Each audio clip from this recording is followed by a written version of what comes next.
הם לא החזירו את שירי לצד ילדיה המלכים. 4 জিম্মির ফেরত দেওয়া মরদেহ নিয়ে ইসরায়েলের বিস্ফোরক অভিযোগ। গাজা উপত্যকায় চলমান সংঘাতের মধ্যে চরম উত্তেজনা ছড়িয়েছে হামাস ও ইসরায়েলের নতুন বিবাদ। সম্প্রতি বন্দি বিনিময় চুক্তির অংশ হিসেবে 4 ইসরায়েলি জিম্মির মরদেহ ফেরত দিয়েছে হামাস, কিন্তু ইসরায়েল দাবি করেছে হস্তান্তরিত মরদেহগুলোর মধ্যে একটি কোনো জিম্মির নয়, যা স্পষ্টতই চুক্তির লঙ্ঘন। এই ঘটনায় দুই পক্ষের মধ্যে উত্তেজনা আরও বেড়েছে, যা সংকট নিরসনের পরিবর্তে নতুন জটিলতা তৈরি করেছে।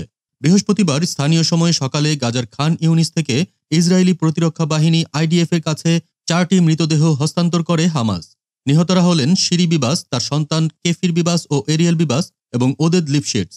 মরদেহগুলো বর্তমানে জাফার আবু কবির ফরেন্সিক ইনস্টিটিউটে আনুষ্ঠানিক শনাক্তকরণের জন্য রাখা হয়েছে। ইসরায়েলি সামরিক বাহিনী জানিয়েছে হস্তান্তরিত মরদেহগুলোর মধ্যে ছিল 9 মাস বয়সী কেফির বিবাস ও তার 4 বছর বয়সী ভাই এরিয়েলের দেহ। তবে তাদের মা শিরি বিবাসের মরদেহ ফেরত দেওয়া হয়নি। চুক্তি অনুযায়ী শিরি সহ 4টি নির্দিষ্ট মরদেহ ফেরত দেওয়ার কথা থাকলেও শিরির বদলে যে দেহ পাঠানো হয়েছে সেটি কোনো জিম্মির সঙ্গে মেলে না। এই ঘটনায় ক্ষুব্ধ প্রতিক্রিয়া জানিয়ে ইসরায়েলি সেনাবাহিনী বলেছে এটি হামাসের চুক্তি লঙ্ঘন। তারা 4টি নির্দিষ্ট মরদেহ ফেরত দিতে বাধ্য ছিল। ইসরায়েল স্পষ্টভাবে জানিয়েছে তারা কেবল 4টি নয়, বরং জীবিত ও মৃত সকল জিম্মির ফেরত দাবি করছে। হামাসের পক্ষ থেকে এ বিষয়ে এখনও আনুষ্ঠানিক কোনো প্রতিক্রিয়া আসেনি, তবে তাদের আগের বক্তব্যে বলা হয়েছিল নিহতদের বাঁচিয়ে রাখতে তারা সর্বোচ্চ চেষ্টা করেছে, কিন্তু ইসরায়েলি হামলার কারণেই তাদের মৃত্যু হয়েছে। অন্যদিকে ইসরায়েল বলছে হামাসের হেফাজতে থাকা অবস্থায় তাদের মৃত্যু হয়েছে এবং এর জন্য সম্পূর্ণভাবে ফিলিস্তিনি সংগঠনটিই দায়ী। এদিকে এই ঘটনাকে কেন্দ্র করে ইসরায়েলের অভ্যন্তরীণ রাজনীতিতেও ব্যাপক প্রতিক্রিয়া দেখা দিয়েছে।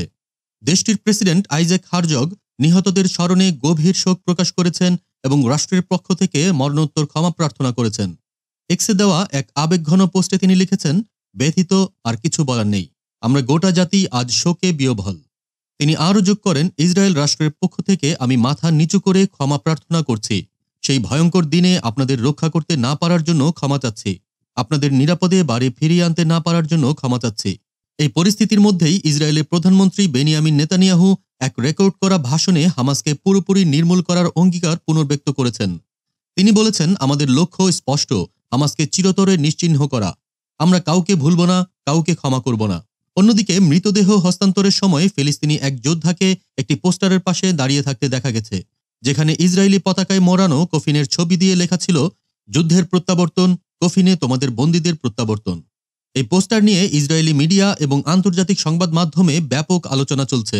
জাতিসংঘ এই পরিস্থিতিকে জঘন্য ও ভয়াবহ বলে আখ্যা দিয়েছে। মহাসচিব আন্তোনিও গুতেরেসের মুখপাত্র স্টেফান দুজারিক বলেন, আন্তর্জাতিক আইন অনুযায়ী মরদেহ হস্তান্তরের ক্ষেত্রে মৃত ব্যক্তির মর্যাদা ও তার পরিবারের সম্মান নিশ্চিত করা উচিত, কিন্তু এই পরিস্থিতিতে যা ঘটেছে তা সম্পূর্ণ অগ্রহণযোগ্য। যুদ্ধবিরতি চুক্তি অনুযায়ী হামাস বৃহস্পতিবার প্রথম দফায় 4টি মৃতদেহ ফেরত দেয়।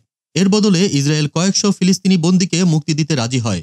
চুক্তি অনুযায়ী শনিবার হামাসের আরও 6 জিম্মিকে মুক্তি দেওয়ার কথা, কিন্তু সাম্প্রতিক পরিস্থিতি এবং ইসরায়েলের নতুন অভিযোগের পর এই চুক্তি বাস্তবায়ন হবে কিনা তা নিয়ে অনিশ্চয়তা তৈরি হয়েছে। অন্যদিকে গাজার স্বাস্থ্য মন্ত্রণালয়ের সর্বশেষ তথ্য অনুযায়ী ইসরায়েলি হামলায় এ পর্যন্ত 48,297 ফিলিস্তিনি নিহত হয়েছেন এবং 1,11,733 জন আহত হয়েছেন। তবে গাজার তথ্য দপ্তরের হালনাগাদ প্রতিবেদন অনুযায়ী নিহতের প্রকৃত সংখ্যা 61,709 এর বেশি, কারণ বহু মানুষ ধ্বংসস্তূপের নিচে চাপা পড়ে মারা গেছেন। গাজার কর্তৃপক্ষ আরও অভিযোগ করেছে, ইসরায়েল 1,35,000 ভ্রাম্যমাণ বাড়ির প্রবেশে বাধা দিচ্ছে, যা বাস্তুচ্যুত ফিলিস্তিনিদের জন্য আশ্রয় সংকট সৃষ্টি করেছে। একই সঙ্গে বুলডোজার সহ অন্যান্য মানবিক সহায়তাও আটকে দেওয়া হচ্ছে। এই অবস্থার মধ্যেই বন্দি বিনিময় চুক্তি নিয়ে নতুন করে আলোচনা শুরু হয়েছে। হামাসের মুখপাত্র হাজেম কাশেম জানিয়েছেন, তারা দ্বিতীয় দফায় যুদ্ধবিরতির জন্য প্রস্তুত, যার মধ্যে ইসরায়েলি বন্দীদের মুক্তি এবং ইসরায়েলি সেনা প্রত্যাহারের বিষয়টি অন্তর্ভুক্ত থাকবে। তবে বিশ্লেষকরা মনে করছেন, দুই পক্ষের এই সমঝোতা প্রক্রিয়া অত্যন্ত নড়বড়ে অবস্থায় রয়েছে। ইসরায়েলি জনগণের একাংশ এই যুদ্ধবিরতির বিপক্ষে অবস্থান নিচ্ছে, কারণ তারা মনে করছে হামাসের উপর সামরিক চাপ অব্যাহত রাখা দরকার। অন্যদিকে গাজার সাধারণ জনগণ প্রতিদিনের বেঁচে থাকার লড়াইয়ে হিমশিম খাচ্ছে এবং তারা অবিলম্বে যুদ্ধবিরতির আশা করছে। বিশ্ব কূটনীতিকরা এই সংঘাত নিরসনে নতুন করে আলোচনার উদ্যোগ নিচ্ছেন, তবে ইসরায়েল ও হামাস উভয়েই নিজেদের শর্তের ব্যাপারে কঠোর অবস্থানে থাকায় দ্রুত কোনো সমাধান আসার সম্ভাবনা দেখা যাচ্ছে না। এই অবস্থায় গাজায় মানবিক সংকট আরও প্রকট হচ্ছে এবং সংঘাতের অবসান কবে হবে সে প্রশ্ন থেকেই যাচ্ছে। দেশজগৎ ইন্টারন্যাশনাল ডেস্ক।